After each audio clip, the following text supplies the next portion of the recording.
there was this kid who would walk the tree line of our backyard every day in army fatigues and a BB gun. And I always got a sick feeling every time I saw him. And at one point, our babysitter told us that he tried to force himself on her. Ugh. And like she lived with her grandfather. So if that doesn't tell you, like that's a tough situation. So I remember my parents going to talk to her grandfather, and like years later, this guy like was a convicted serial rapist, like dozens of women in the greater Cleveland area. And I used to see him every day looking out the back kitchen window, walking across our backyard. And like, I mean, it's just, you know, I look back at that stuff and it's very sad, but it's also like, but I knew something, you know, obviously, like something's wrong with that kid, you know? Right, but you could have got in a bad situation, right? Like, well, there was, I think I told you this on the podcast. This was a story I told a long time ago. There was another kid who, so when I was little, I still am, but I was obsessed with fishing. You said when I was little, but I still am? I'm still obsessed with fishing. Oh. I love fishing. I love to thought fish. you meant you're still little.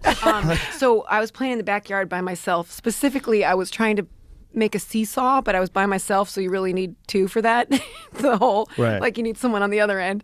And I didn't have any shoes on. And this one boy, I can't remember his name, but he was my sister's age, so he was like 3 or 4 years older than me.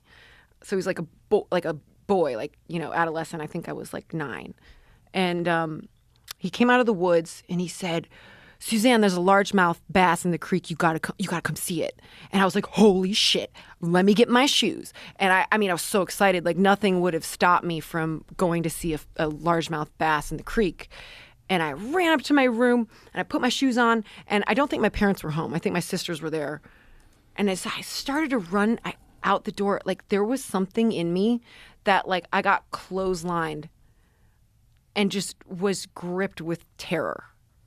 And I can't explain it. I can't tell you. No one said anything to me because like I was a pretty determined kid. So if someone told me something cool was happening, I was going to be there. And I look back, and obviously there's no chance that kind of fish would be in the creek. It was just crayfish and, you know, like nothing. There's no fish in the creek. And, you know, later this kid was like hurting animals in his treehouse. Like I remember he like blew up a squirrel.